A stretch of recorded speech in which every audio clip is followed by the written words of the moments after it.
When we started talking about what we were going to choose as a topic for this Millcraft meetup, and we were getting really excited about it, we decided we wanted to talk about the Mohawk Maker Quarterly. It's a campaign that started about 8 years ago, I'd say at this point, and it has lasted so long. And it started as kind of this like tabloid, not stitched, beautifully printed tabloid piece with content that was amazing. And it stayed that format and changed form starting with volume 9 to every issue moving forward. So such great creative and still a good content piece as well. Instead of focusing though on a single issue, which is what we often do, we decided it might be a little bit more interesting to look at the campaign as a whole and let you see behind the scenes from concept to what goes into creating every single issue. And who better to do that than the folks behind the campaign, which is Hybrid Design. So I'm really thrilled to get to tell you today's guest speakers are with us. They are Dora Drimalas, the founder and executive creative director from Hybrid. She has worked intimately with some of the largest brands in the world, brands you've heard of like Nike, the TED Conference, Lego, Apple, of course, Mohawk. And Hybrid also has a really cool toys company that you might want to check out online called Super 7. Brought me back to my childhood when I was looking at that, a lot of the things that they have. Also from Hybrid is Caleb Kozlowski, a creative director. And I'm going to go straight to reading what is by far, hands down, the best LinkedIn recommendation I've ever read, straight from his page. Caleb can eat a wasabi ball like a frat boy. He seldom gets into knife fights during production meetings, and he has acceptable personal hygiene. So I don't really know what else you might want to know about this team, but I would like to welcome them and go ahead and turn it over to Dora and Caleb. Hi, everybody. Can you all hear me okay? Great. Well, thanks, Hope, for that introduction. That was awesome. And thanks, everybody, for having us. We're thrilled to be here to talk about easily our most favorite project, the Mohawk Maker Quarterly. But first, I'm going to tell you guys a little bit about Hybrid, and then hopefully that will, the Quarterly will make a lot more sense to you, and how we ended up with a project like the Quarterly will make sense. So a little bit of background. Great, Caleb is sharing. Caleb and I were talking before we began how long we've been working together, and I think he said 16 years, which is kind of crazy. But he's going to try to read my mind and know what slide I'm going to be on here for a little bit. So we'll see how this works. You can do it. You can do it. So a little bit about Hybrid to start. Hybrid's a graphic design studio based in San Francisco. Next year will be 20 years for us, which is pretty exciting that we will have made it that long in an industry that has changed so much. So when Hybrid began, print was king. Things were normal. You, as a design studio, you touched many different disciplines. You solved a lot of different creative problems. And that is the ethos that we still have today as a studio. So to give you a little sense of the work that we do and the variety of work and clients, I want to show you our reel first. So go ahead, Caleb. Sorry, it's a little laggy. Oops. Okay. Oh, good. Hold on.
hopefully that wasn't too laggy for everyone, but what I wanted to show was this variety of mediums and variety of projects for different clients. And the clients that we work with are really all over the place, like from Nike to the United Nations, to TED conferences, to Hypebeast, really, really, really different groups of people. But, you know, for us, that's what makes what we do so interesting. And we actually hate the idea of being in a niche and like only focusing on one part of design. For us, you know, design is the most interesting and successful when it can connect to culture. So I want to share our manifesto with you because it really sums up how we think about the work that we do. And there. We're a collection of people who love intersections, cultures, genres, tastes, industries, techniques, forms, materials, personalities, and ideas. To us, the way the world tends to divide up design is a tragic oversimplification. We refuse to do any one thing, and that's what keeps us excited for new answers. We're problem solvers, improvisers, artists, craftspeople, thinkers, collectors, adventurers, roll up our sleeves doers, and occasional smilers. We design for the world we want to live in. So knowing that we think this way, knowing that, you know, we believe that, you know, good design is tied to culture and never happens in a vacuum, that is probably the best setup I can give you to move into the quarterly. So when we started talking to Mohawk 8 years ago, somehow it is 8 years, which is amazing and shocking all at the same time. Mohawk had come to us with an ask that was, you know, to do another paper promotion for them. And I believe it was for Superfine. And, you know, the way the ask came across wasn't like, it didn't sound like they were 100% sure that this is what they wanted. So we said, okay, well, let's ask some questions. Let's do some homework about what this next paper promotion, next message from the brand needed to be. So, and you know, part of our process is this homework phase where we have, you know, we do research, it's discovery, and we dig deep, right? The client is the expert on their business and their world. And what we bring to the table is communication, right? So what is the best way to communicate, and what should the stories be, and what should the content be? So as we interviewed sales reps, customers, printers, students, we interviewed so many different people to find out what Mohawk meant to them and what they wanted from Mohawk. You know, what we heard back, what we learned is that Mohawk's foundation was deeply rooted in craft, in beauty, in innovation. Mohawk was a brand that everyone could always count on, right? It was the paper they always wanted to have around if it was a printer, because it would make whatever they printed fantastic and beautiful. The craftsmanship of the paper was second to none. What they cared about was beauty, right? When you look at, you know, Superfine samples, right? They're just stunning, and they knock you out. But, you know, the one thing that felt like it was missing was they weren't celebrating what they stood for. They were being very responsible and creating beautiful pieces that educated you about printing and paper. But there was this element that we all felt like maybe we should be talking about, which was, you know, this inspirational level of design, right? So everyone wants to learn. We all, you know, want to be taught something, but, you know, the thing that draws you in is this inspiration. And being a hoarder, I'm going to call myself a collector, but really, you guys know, a hoarder. You know, I had collected paper samples and printed samples and books, you know, my whole life up until that point. So when it was time to work on a project that needed that inspiration, it was, you know, this is what I collected when I was in school and went to Clampett Paper and all the samples, and this is what we should be doing. And so the inspiration was easy to us. And then we also knew that we had to go one step further and connect it to culture. And since Mohawk, was this steward of the community of craft and design and art, that they should own this community. They should be able to celebrate it and champion this community of creativity and craft. So we pitched the idea of a quarterly publication where we would write about all of the amazing things that were happening in design, in the arts, in creative culture, and that Mohawk would champion this movement going forward. So that's how the quarterly began, but also to throw out an idea like this to a client and have them say, yes, let's do it. That was a feeling. We all felt like it was the right thing to do, but it was absolutely the bravest thing they could have done at that time, right? Print was not, people were choosing not to print things. People were choosing, everything should go digital. So to say, yeah, we're going to make a piece that is beautiful, a piece that inspires, a piece that talks about culture more than it talks about us. But by doing so, we're showing our values as a company. That was incredibly brave. And I feel like the bravery has paid off. So, and as the slide says, show it, don't say it, right? I think people know when you're living your values and you're showing what you want to do rather than just saying, this is who we are. So I'm going to let Caleb take us through a couple of the issues. Yeah, so to pick up on what Dora said, there was this kind of moment in print when we started this project with Mohawk. There was a lot up in the air and people didn't know where print was going. It had been going down. Digital was the big thing. And one of the big questions was, how do we reconnect people with printed objects? And the answer was culture. And to talk about culture and put yourself centered in culture, it takes a lot of work and time, and a lot of part of the bravery was sticking with it and making this thing that was very different, that everyone had to kind of learn to adjust to. But it created all these opportunities, really interesting opportunities. And I have to say, even selfishly interesting opportunities for us as a design studio. But I also know for Mohawk, really interesting opportunities to make connections and reach out to new people. One of the kind of things at the core of that bravery was this idea that we're not talking about ourselves. But we did we're not kind of really loosey-goosey people. We had to have a structure that we were going to work with to talk about other things. So, we worked with Mohawk to come up with, quarterly. So 4 different kind of core ideas that related to who Mohawk was. So this goes back to the homework that Dora was talking about before. And every year we'd kind of adjust these and see, what are these ideas that we can build this content around? And I think one of the most interesting ones was the idea of leading and serving, which is this issue that that we focused a lot on Donald Judd, this idea that you are out front, you are providing leadership, you're giving direction to things, but you're doing it in service of other people. And that was a really important idea to the way that, that we felt like Mohawk was living and how they were, conducting themselves out in this world. They knew we had to do different things with paper. We knew we couldn't do the same things.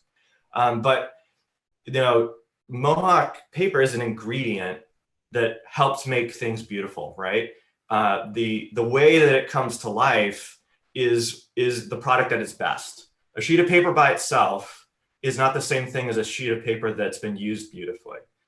And so as a company, they are helping other people make beautiful things. So there's an element of service to the greater community, even though they're trying to get out there and make beautiful things to show it. They're trying to see what's new in the print world, just like renewal that was mentioned at the beginning of this. So, out of these ideas, I don't know that we've talked much about how we create these issues. And it's maybe a slightly known secret that that us at Hybrid, we're also content curators, and we work closely with Mohawk to create all the content that goes into these issues, which most design studios don't do that. And quite frankly, before the quarterly, I wouldn't say it was something we did a lot of either. But it was an interesting opportunity to take a point of view and flesh it out into all these interesting areas that that were really interests of ours. And so that kind of idea allows us to do all kinds of things. So we reprinted one of Donald Judd's essays that hadn't been printed since the late 80s, I believe. We worked with the Judd Foundation, which was a kind of community connection through Mohawk, where they had reached out to them about something. And it created this opportunity to talk about his work, but also talk about his work in the kind of lens of leadership and bringing people along, where he created this whole art community in Marfa, Texas. So there's all these kind of interesting connections to be made when you kind of open yourself up to talking about the community around you. One of the other pieces here too was that we weren't only talking about graphic design.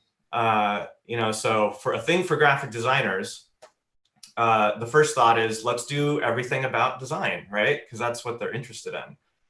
And one of the things that we said is, designers are interested in so many more things. They are interested in design, don't get me wrong.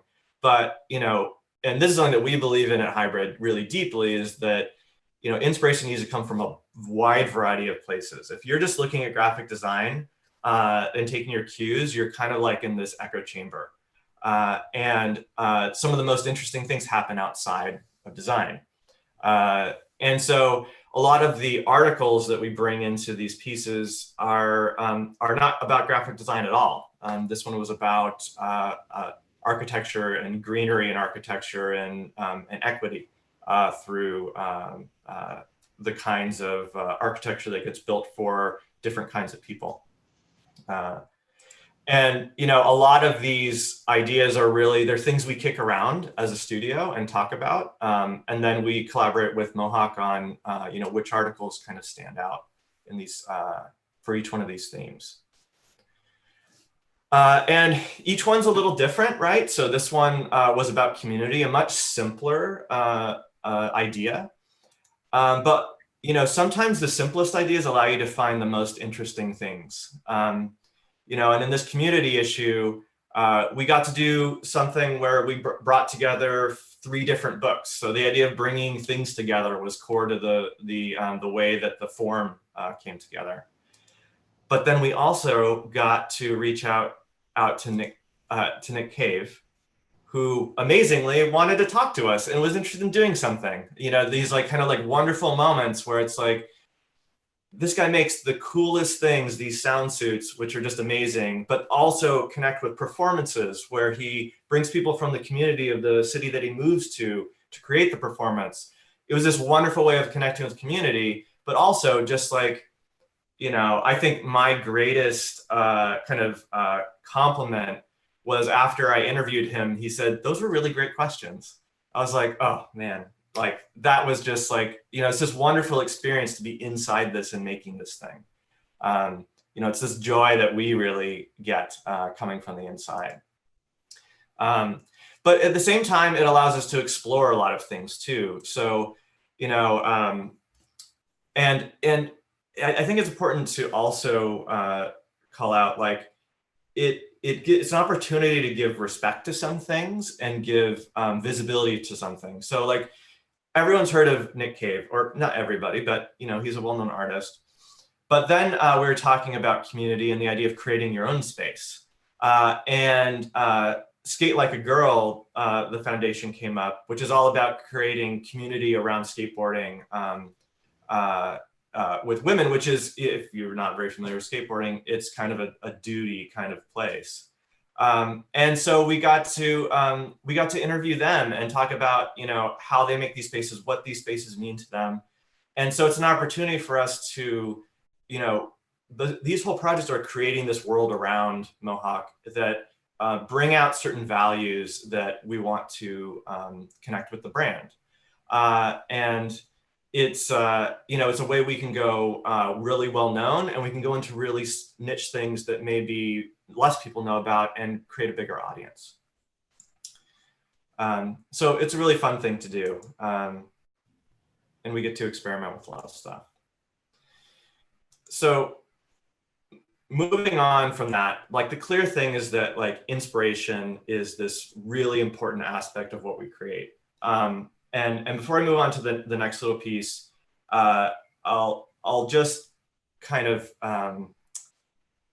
I'll highlight that one of the things that we always wanted to do with this, what was behind the quarterly, was making something that we wanted, right?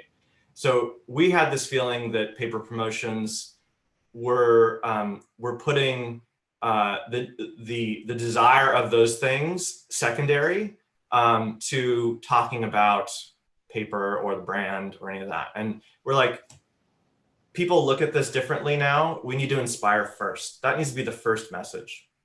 So that's what we've always been trying to do, and that's what we continue to try to do. But now to move on to something different that's a little bit, maybe more in the weeds of the process of the quarterly. We really came to this understanding of how important relationships are in this process. So, I've talked a little bit about the relationship with Mohawk, and we've had this ongoing, building of trust in that relationship. But there's also other relationships, and some that people don't necessarily value as much. And they're key to us being able to create what we create here. So this is an example I love to give. This was Q11, I want to say, the process issue. And it was kind of telling that this was the issue that this really became super clear when we were trying to create it. We had, for a long time with the quarterly, in the early days, we had a different printer every issue. So we would work with someone new each time. And I think what we learned at a certain point, that getting up to speed with someone new every time was limiting to what we could do.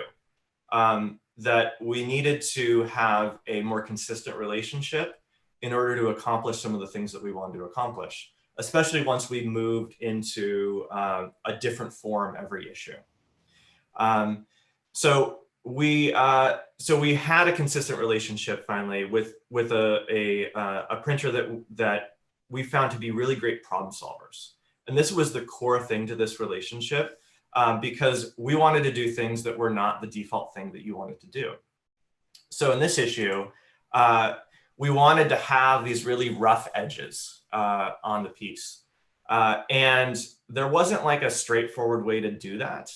And so we worked with Sandy, the printer, to like, how can we create these rough edges? And they came back with, well, we could take the blade we used to cut it and just damage it. And we're like, okay, let's try that. And they sent some tests to us, and we're like, damage it more. And I think we did 3 rounds of that, and they were just messing up their blade in order to create the effect that we wanted on the edge of this paper. And that was this kind of like moment, really exciting moment, because we didn't know, we were experimenting, right? And if you think about, when you start working on some of these problems, a lot of times it can be really easy to wait till the end of the line. Like when you've finished design, you're just about to print something, and then you want to do this stuff. And the truth is that like, you just don't have time to work it out. You don't have the time to work through those problems if you wait till the end. So this good relationship means we can bring these things up way early and work to solve these kinds of problems.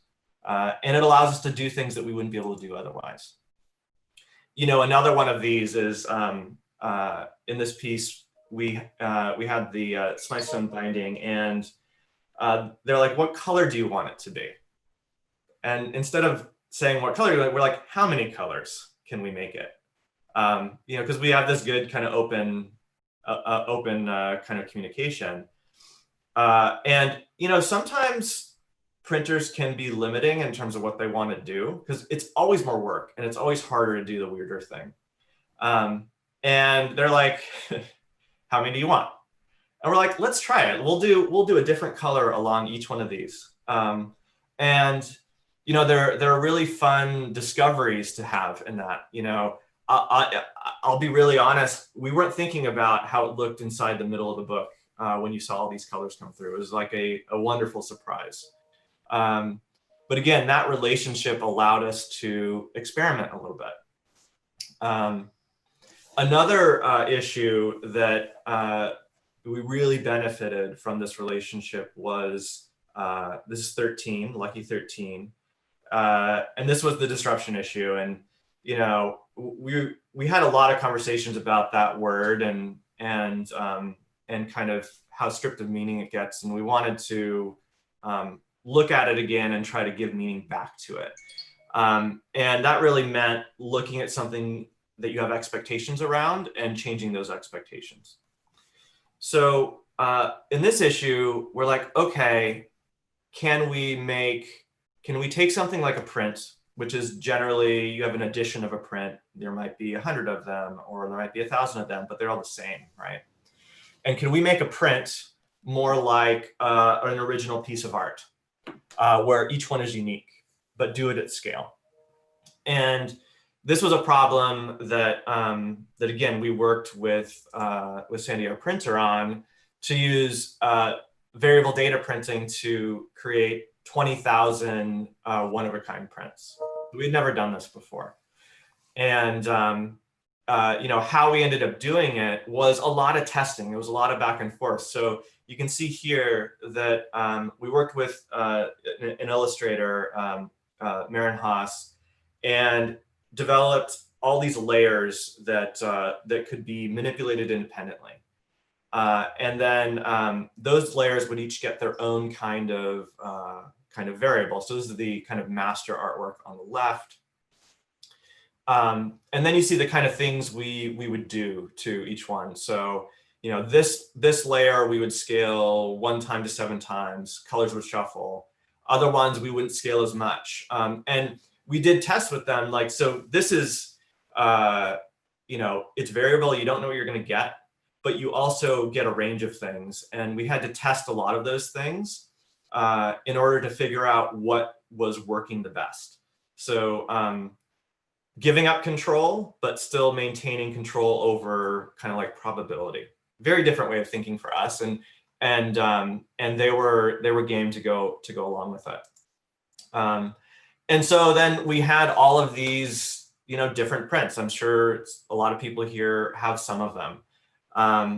What was really cool for this is, like, none of us knew what these were going to turn out like. So whenever we saw them on social, it was like, oh, there's a different one, there's a different one. They're all unique.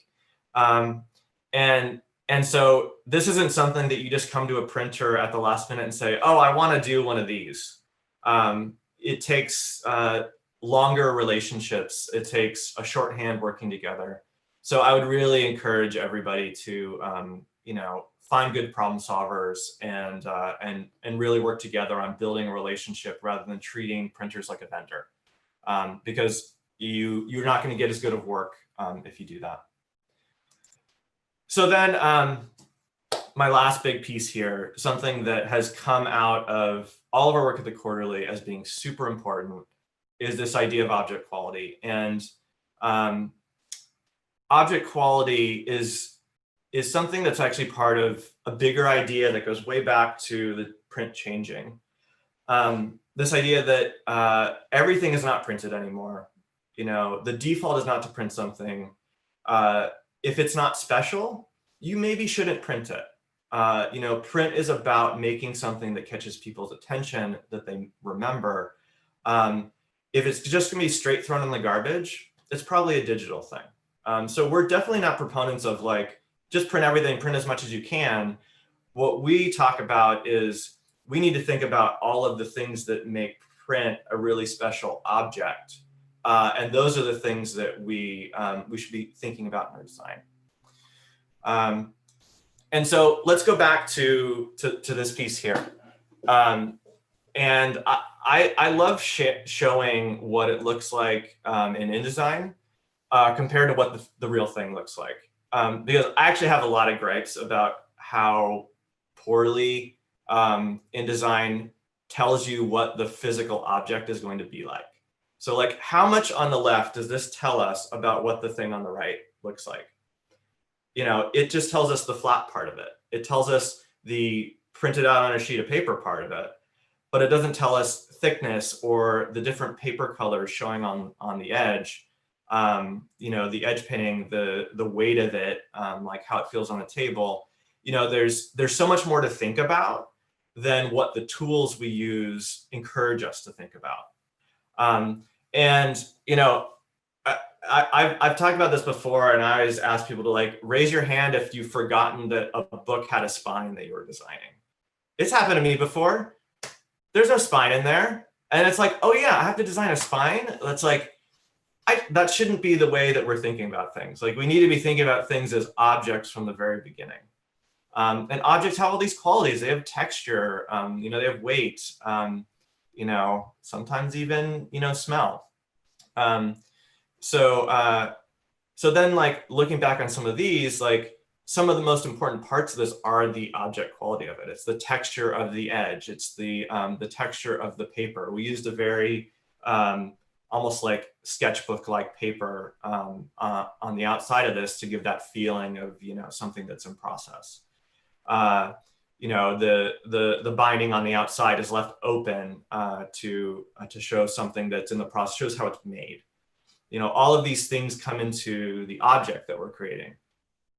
And then some of these things too, where like in this issue, I think it was 15,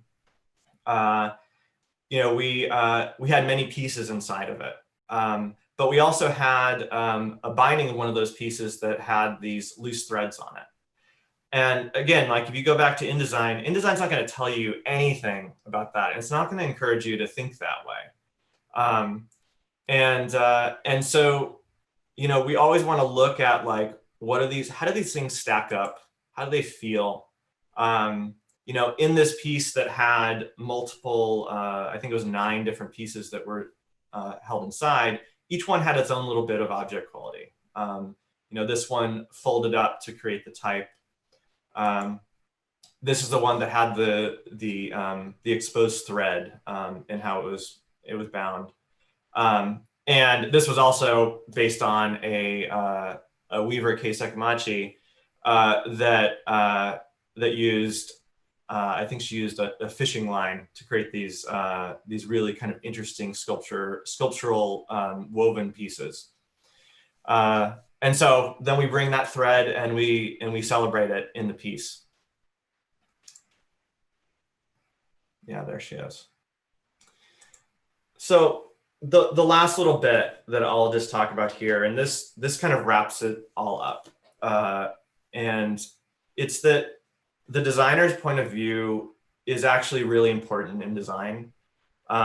This project kind of puts it to the forefront because we do bring ourselves and all of the people in the studio to bring ideas together to create the Mohawk Maker Quarterly. But that's like a real kind of obvious one. But we always like to say, you know, in order to create varied work, it's not, designers are not robots that are a pure conceptual machine that just execute the idea from beginning to end. They're people who have their own outside interests, their own ideas that are theirs, and they bring that to a problem. And in that way, the solutions to those problems are not going to be the same every time. And that's what we're always really looking for. We look for it in the people that we hire in the studio. And we always try to bring our point of view to a problem as well. So that's the quarterly is the kind of the ultimate expression of that idea. And there we are. Like I say to my daughter when I'm finished reading her book, all done the end. Dora, maybe pass it over to you for a sec to give a quick plug to office hours, and then maybe we can jump into questions. Sure. So let's see if there's one more slide in this presentation, Caleb. Oh, is there? See if there is. Oh, okay, got There it. we go. So office hours is a thing that we have started at Hybrid to help address the issue that's become so painfully obvious in 2020, which is how white our industry is. And I think one of the ways we would like to help is by making ourselves available. So every other week on Friday, we're going to have office hours where sometimes it'll be us giving presentations. Sometimes it'll be just us answering questions, and sometimes we'll have guests too. But just being available, and we're trying to get the word out to students, not only at university, but high schools. So if you guys are still in touch with your art teachers from school, and there might be kids that want to know what design is, but sometimes it's really not clear what we do and what graphic design is. So I think we just want to be available to give people access to a studio and to designers, and to have them feel safe and come learn something from us if we can teach them. So a little plug for hybrid office hours. And you can find these on, if you follow us on social, we'll always post when we're having one. And it's also up on Eventbrite. So, and I think our next one is going to be Caleb on December 11th. So please spread the word. The more kids we touch, the better. I love that. I love that so much. I can't think of a more perfect way to give at a time when it is so needed. Mm-hmm. It's really great. And honestly, it kind of ties into how I feel about the makers, how this meetup, the concept of the meetup got started, right? Like, we are a community. We're all connected. It's, you know, whether we're makers, mill people, printers, paper people, designers, doers, like, it's all of us. And it might be overused, but sometimes it does take a village. I was chatting offline with one of my print reps to Caleb's part about the artwork on the spine. She's like, I can't tell you how many times I've had to go in and update that or change that. And I'm thinking, guilty as charged, right? That's the thing. So you guys, I think this is a really great time to just take a pause right here. We've got Dora and Caleb for a little bit longer, and this is your time to ask the questions you've always wanted to know. So I would encourage you to drop it in the chat box, and we'll kind of go through. But in the meantime, this is the really special part. I'm going to turn it over to Hope to share what this is. Yes, so some of you may have seen the teaser video, and I do recognize a few names on here that may already have the complete set of Makers Quarterlies, but I doubt there's many people out there that do. So we were able to put together a complete set, and we are going to raffle them off live. So you have to be present to win. So I have a list of who signed up, and I'm going to ask if Dora or Caleb wants to pick a number 1 through 136, and that will be the lucky winner of the set of quarterlies. And no, Candace, you cannot have them. Caleb, you go. Pick a number. I'll do my age, 41. 41, the pressure. It's going to be my number. It's going to be my number. It is Patricia Robish from Heidelberg Distributing, but I don't know, is she on? I am. She's on, she's the winner. So I'll reach out to you to confirm a mailing address, as I know we're all working from different places. okay, great. Congratulations. Thank you.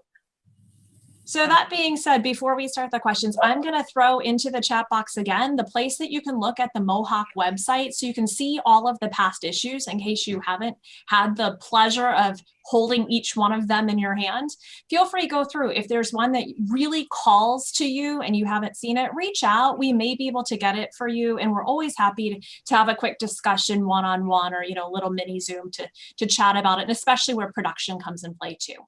So I'm going to mute myself again and turn it back over to the Q&A. So, Okay.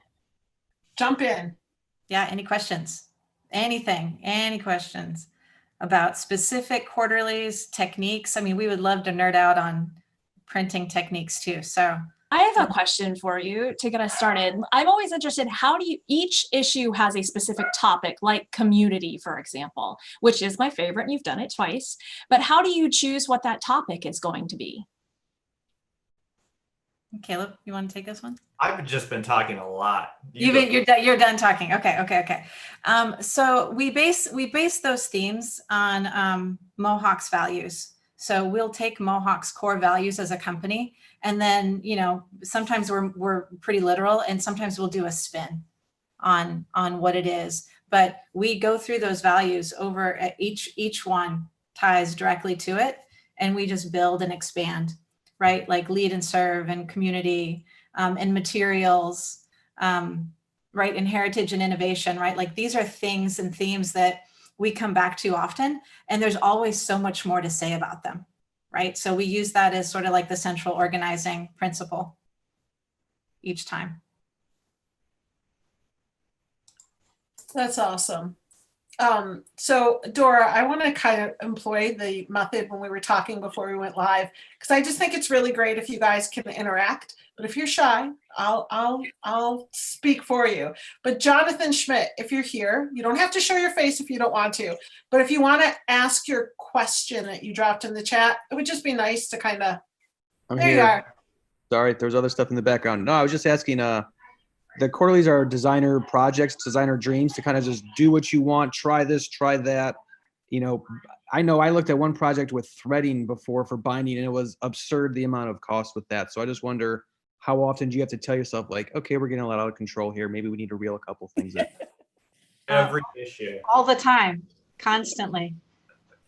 Yeah, constantly. I think, every issue is we think about like, what are the responsible things to show and demonstrate, right? Like these are demonstrations as well, right? Of how to, print white ink on black, and how to do foils, and how to do certain techniques, or how to make 2-color ink look really, really fancy. So we're delivering stories, but there's also print demonstrations happening. It's like the best after school special, right? You're entertained and you're learning at the same time, and you didn't realize it. But all the time, like we always say, well, what haven't we done yet? Right. And I love to start any project with that sort of open-ended question. Like I ask clients all the time, if you could wave a wand, cost didn't matter, time didn't matter, what would be the project that you would want to do right now? So I think people do a huge disservice by limiting, what they're going to do, right? And I think it's an open discussion to have with your clients. Like, if you could do whatever you wanted, what would you want to do? Well, let's start there and work back.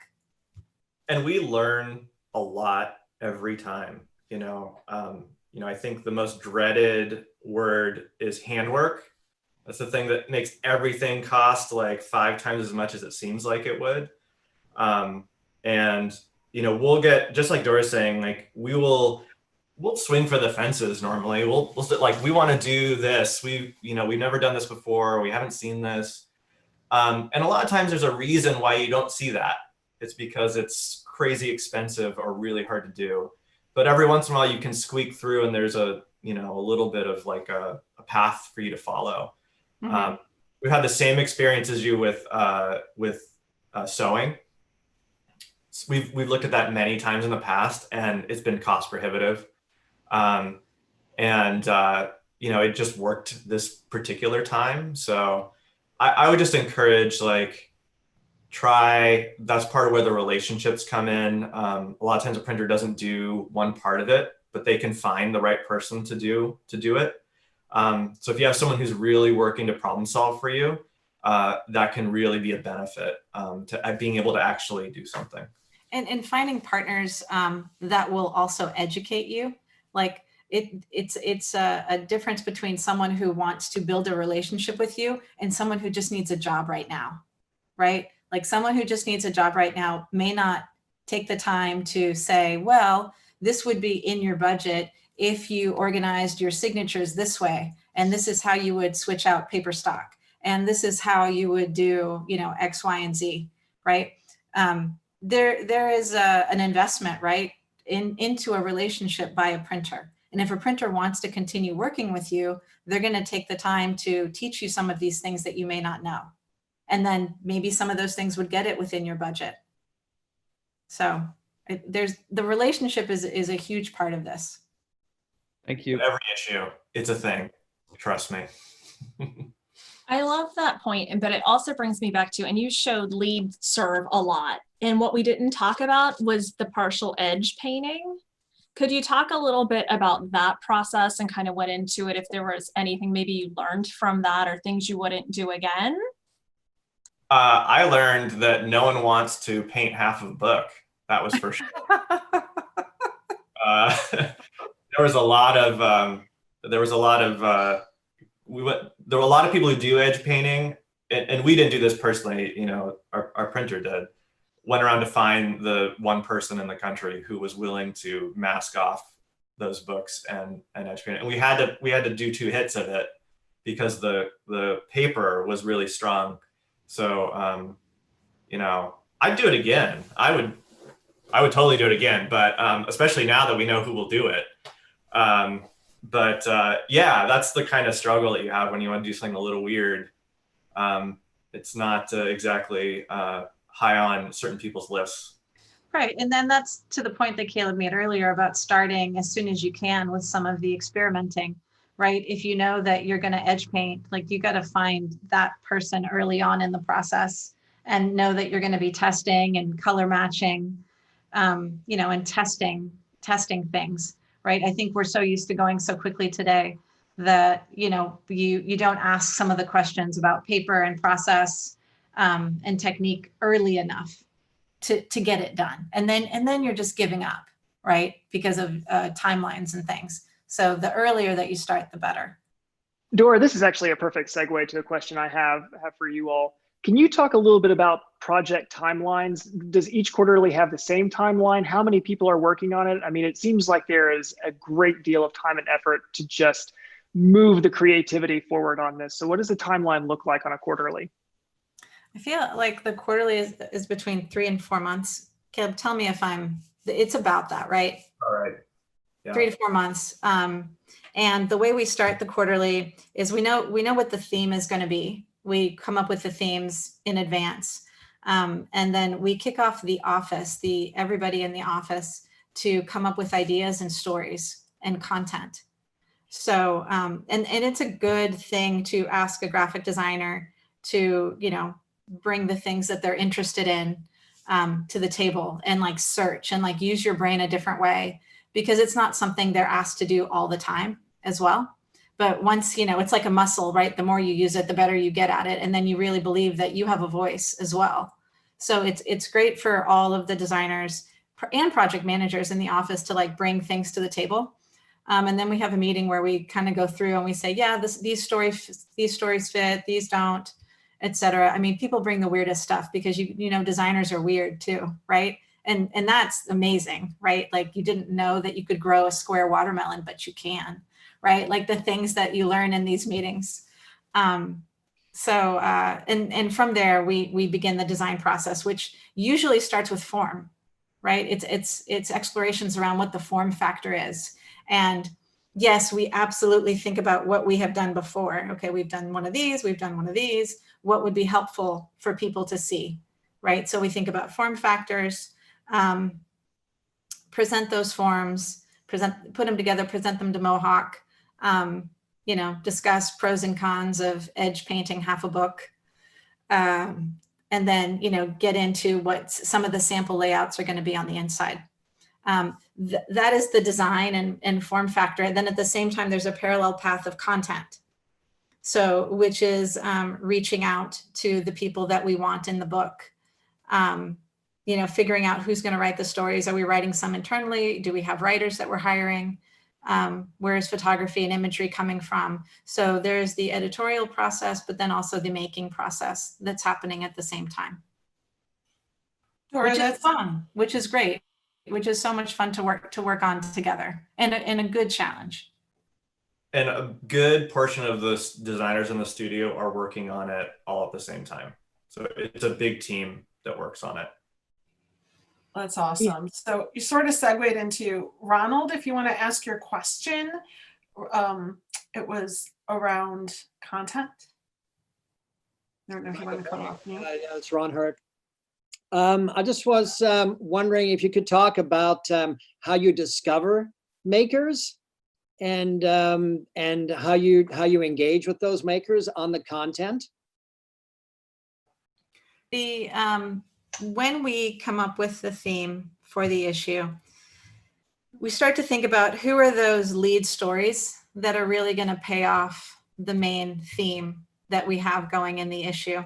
And, you know, you have your bucket list of people you've always wanted to interview, right? In many ways, you know, it's like we're the audience for the quarterly, right? The design community, right? So we have our bucket list, our wish list of the people that inspire us the most, right? And we go down that list of like, well, we've reached out to this person. Okay, this issue is about community. Who really embodies community? Okay, Nick Cave. So let's pull him in. So it's really this bucket list of people we'd love to work with, interview. They pay off the theme really, really well. But it ties back to the culture, right? Like the things that we do and the inspiration for us comes from, you know, the world around us and being able to pull from that world, you know, and it's not just me or Caleb, it's everyone in the studio, right?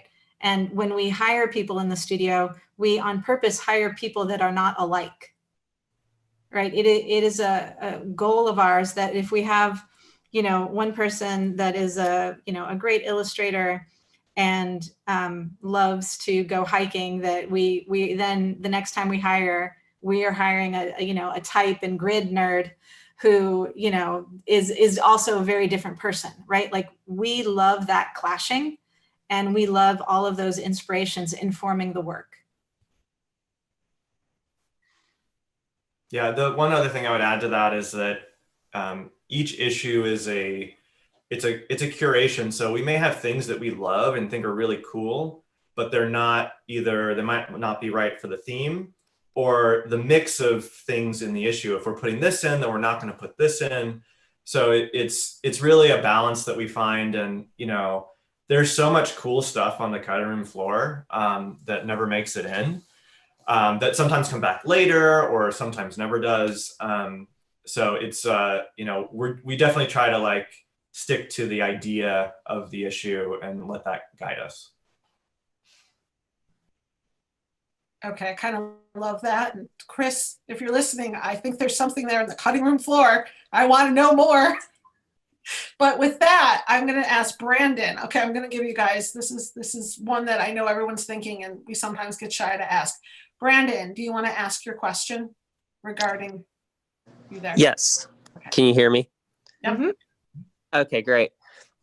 Yeah, I mean, I think you touched on it a little bit already, but I was just curious if there was like, you know, a strict budget for, you know, coming up with some of these, you know, print concepts. You know, I've worked a lot in nonprofits, so I'm not used to being able to explore these types of things. And just wondering too, if, you know, being able to try out and do a lot of these things, is it hard to get started when you're like, wow, we could really do anything here? I think sometimes I tell people, you know, if you're spending the money to print, right, there's a baseline there, right? So then it's just about, you know, what are the expectations of design, right? And you can print something that doesn't look like you spent a lot of money, but you actually spent a lot of money. you can print something that was very cost effective, but looks, like an art piece. I think it's really finding a printer who will work with you so you can ask the questions and you can do the design and the printing that you want to do, right? Like when you're printing anything, there's like a baseline of what it's going to cost to do. So and even if you say, well, I only get to print digitally, well, that's not a thing anymore. I mean, meaning that doesn't mean that it's going to look like crap. Like there was a moment, right, in design where, someone would say to me, oh, I only get to print digitally. You know what you can do digitally today? Like you can make the most beautiful things. So that's not a limitation.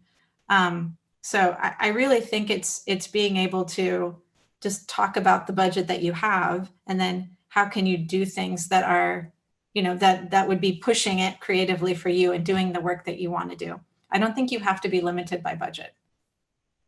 And we have a set budget for these projects. And it's been pretty consistent the whole time we've been doing them.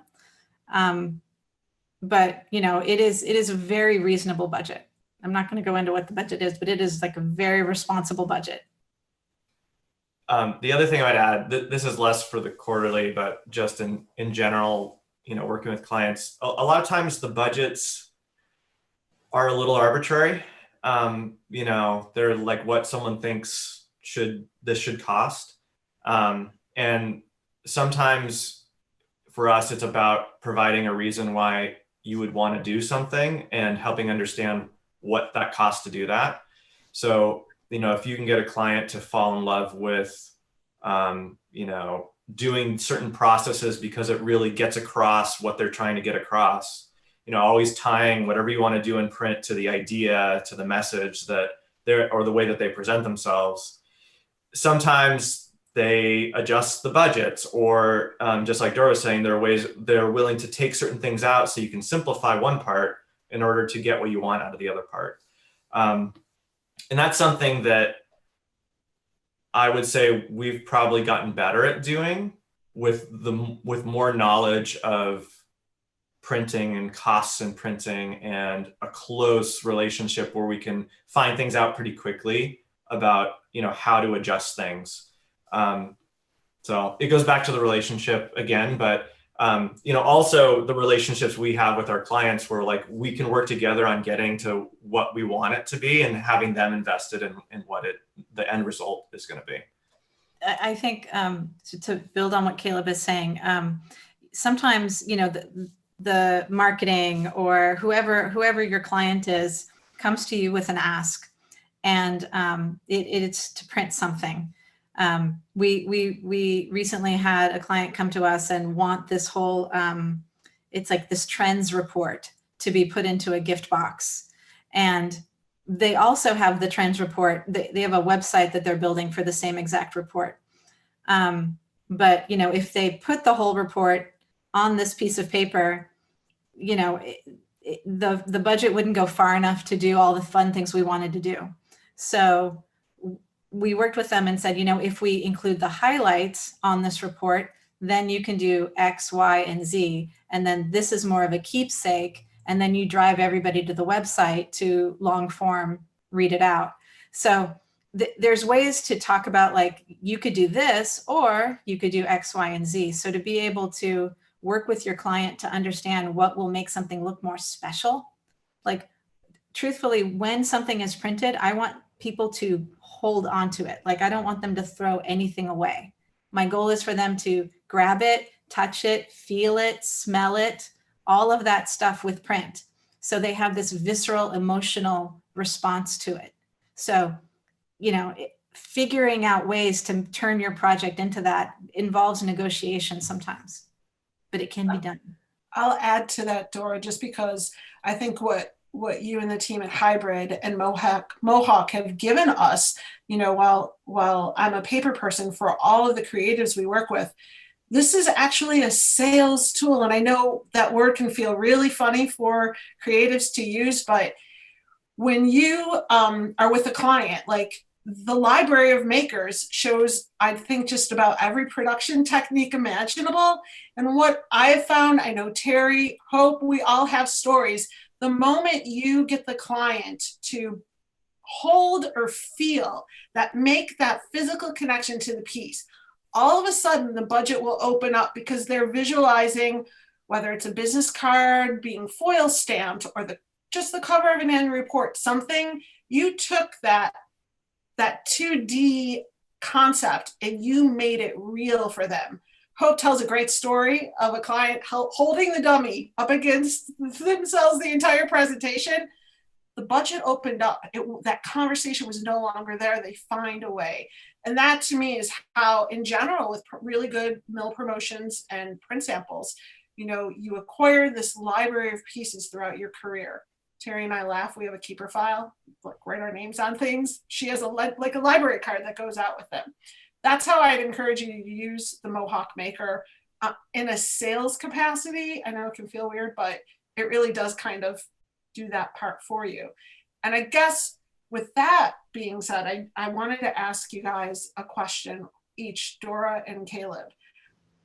I'd love to know one source of inspiration, like what's your go-to, and then one trend that you see coming up for, the foreseeable future.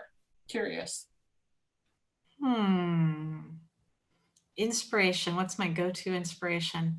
I honestly think sometimes the furthest I can get away from graphic design, like whatever it might be, it could be architecture, it could be furniture, it could be a movie, that inspires me. Like with movies, I'll look at story structure and bring it into design, right? With architecture, it'll be composition and I'll bring it into design, right? But it's like going someplace else relaxes my brain, and then I can bring it back into design.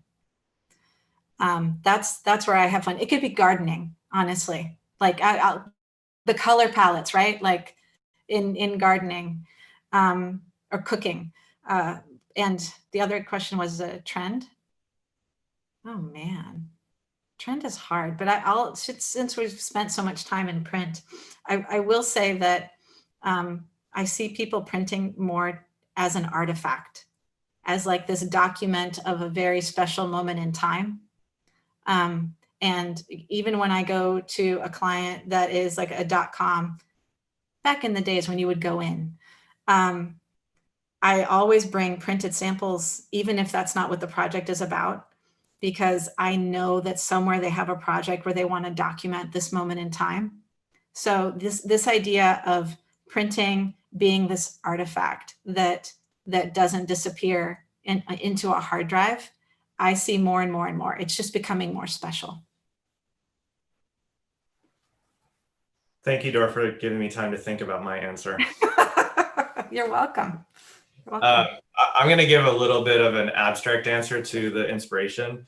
I always go to things I don't understand, like things that don't add up to me, visual non sequiturs. I love finding things that are misspelled for whatever reason. That gives me this little bit of joy. Like all these things that don't quite fit, that don't quite belong anywhere. Those and the figuring out of those things. So that might be art, right? Like art has a lot of interpretation to it. But it can also be some world that is like sort of opaque to me. So wherever I'm like a little lost is my kind of place to like get inspiration. Because when you make the connections between those things, then you can connect it back to work. Like all that kind of thinking comes out in the, in the practical at some point. You just can't control when it comes out. So that's my kind of like maybe weird answer to that question. I can give a really kind of concrete answer to it that maybe is a little to the other one, which is maybe a little similar to Dora's. I think we're going to see tech companies printing more things. It's going to be internal, might be internal books. It might be ways of communicating outside. Something I've seen is that a lot of the designers inside of those companies really want to make a thing, and they get to make no things all day. But I think they also recognize that it's a very different way of communicating with people. that actually does have value. We're kind of past this whole like digital is everything to like, oh, digital is this, but real life is a thing too. So that would be my my trend prediction. Don't hold me to it. Thank you. No, they're amazingly interesting answers, and there is no right or wrong. And I know I find it very, very interesting to hear, where creatives kind of look. Some things you've echoed, some ideas I've had rumbling around in my head here. It's a little, I can hear it rattling as you're talking. You guys have been so generous with your time today. I have one final question. I'm gonna leave it here, because I do think it's interesting as our industry continues to change and evolve, and our roles as well. I saw it in here and I want to give the person credit and I cannot find them right now. Oh, Thomas had asked, do you have a print production manager on staff? And I'm just curious because we've seen it go, right? And I'm just curious if that's how you guys manage that. We have project managers, which are the unsung heroes of graphic design, right? If you don't have a project manager, I don't know how you get anything done in a studio. But all of the project managers manage print production at Hybrid. So, and sometimes, they don't know it when they start, but they learn it at the studio.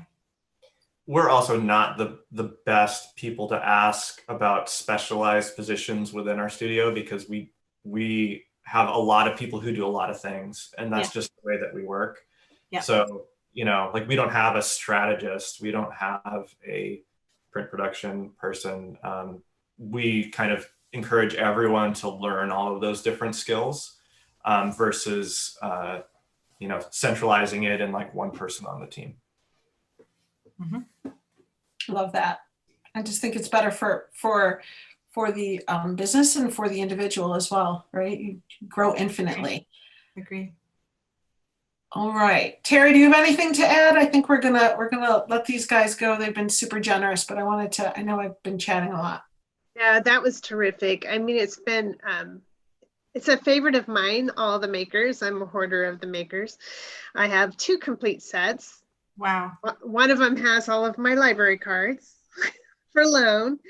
But no, that was really great. And it's been fun getting to know you guys a little better and hearing the behind the scenes. So thank you so much. Absolutely. Thanks for having us. We just want to thank everybody so much for continually to tune in and join us for the Millcraft Meetup. We're going to continue this well into the new year. Just think as our lives kind of morph and work and home and all of it blends together. We don't know how it's all going to shake out, but we know we love doing this. From the feedback we get from you, we think you love it too. We're fortunate and blessed to be able to have really great partners. Mohawk, Hope, thank you so much for putting this together. Really was such a special treat for us today. And to You're welcome. Dora, thank you. Yeah, it's great you. to see everybody. Stay safe and talk to you soon. Thank you, guys. Bye. Thanks so much.